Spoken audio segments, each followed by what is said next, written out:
हरे कृष्ण दोस्तों, श्रीमद् भगवद गीता यथारूप।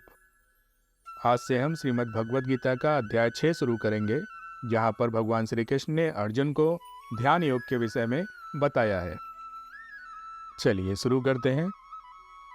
भगवान श्री कृष्ण अर्जुन से कहते हैं, हे अर्जुन, जो पुरुष अपने कर्म फल के प्रति अनासक्त रहता है, जो अपने कर्तव्य का पालन करता है, वही सन्यासी है और वही असली योगी है।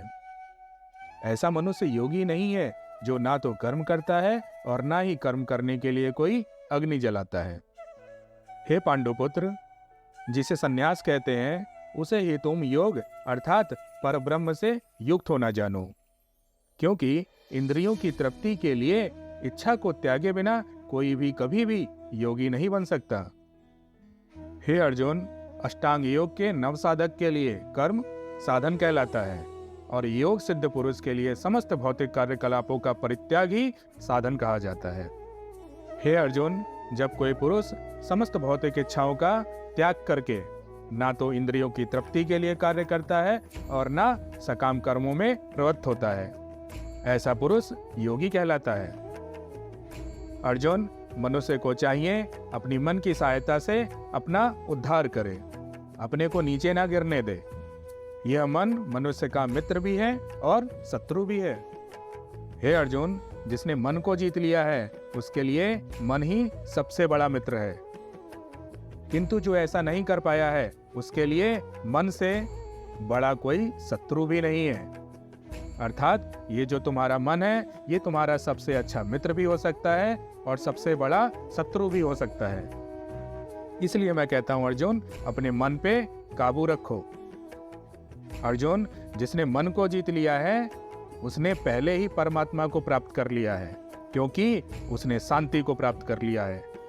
और ऐसे पुरुष के लिए सुख दुख, सर्दी गर्मी और मान अपमान एक समान है। हे अर्जुन, ऐसा व्यक्ति आत्म साक्षात्कार को प्राप्त है और योगी कहलाता है, जो अपने अर्जित ज्ञान से, अनुभूति से पूर्णतः संतुष्ट रहता है। ऐसा व्यक्ति आध्यात्म को प्राप्त होता है। वह सभी वस्तुओं को, चाहे वो कंकड़ हो, पत्थर हो या सोना हो, एक समान देखता है। उसको एक सोने के पदार्थ में और एक कंकड़ में कोई भी अंतर नजर नहीं आता। ऐसा मनुष्य सचमुच योगी है।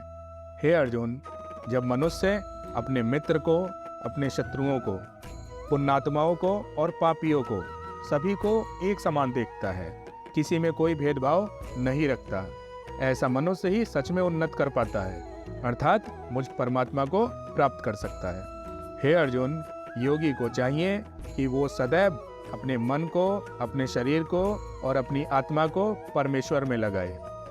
एक स्थान पर बैठे और बड़ी ही सावधानी से अपने मन को अपने वश में करे, उसे समस्त इच्छाओं से मुक्त करे और अपनी आत्मा को मुझ परमात्मा में लीन करे।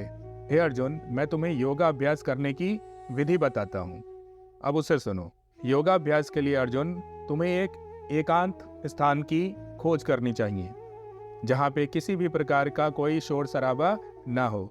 वहाँ पे तुम अपने बैठने के लिए एक आसन बनाओ। आसन बहुत ऊपर नहीं होना चाहिए, बहुत नीचे नहीं होना चाहिए। जिस आसन पे तुम बैठो, वो आसन भी मुलायम होना चाहिए और शुद्ध होना चाहिए, और तुम्हारा जो स्थान है, वो स्थान भी पवित्र होना चाहिए। योगी को चाहिए उस सिंहासन पर बैठे और दृढ़ता पूर्वक अपने मन को, अपनी इंद्रियों को और अपने कर्मों को वश में करते हुए अपने मन को एक बिंदु पर स्थित करे और हृदय को शुद्ध करने के लिए योगाभ्यास करे। ऐसा अभ्यास मनुष्य को नित्य प्रतिदिन करना चाहिए, तभी वो अपने मन को मुझ परमात्मा में लीन कर सकता है और अपनी इंद्रियों के विषय पर काबू कर सकता है। हे अर्जुन, योगाभ्यास करने के लिए मनुष्य को चाहिए कि अपने शरीर, अपने गर्दन और अपने सिर को सीधा रखे। उसकी जो गर्दन है, उसका जो सिर है, उसका जो शरीर है, ये तीनों एक सीध में होना चाहिए और नाक के अगले हिस्से पर दृष्टि को जमाए और बिना हिले हुए अपने मन को एक जगह एकत्रित करे। किसी भी प्रकार का कोई भय नहीं होना चाहिए और अपने मन को एक स्थान पर लगाए और अपने मन में मुझ परमात्मा का चिंतन करे। और मुझे ही अपना चरम लक्ष्य बनाए।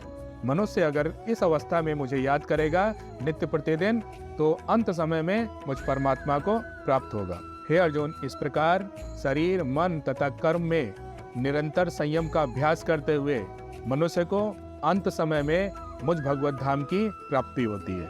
इसमें तनिक मात्र भी संदेह नहीं है। हरे कृष्णा, हरे कृष्णा।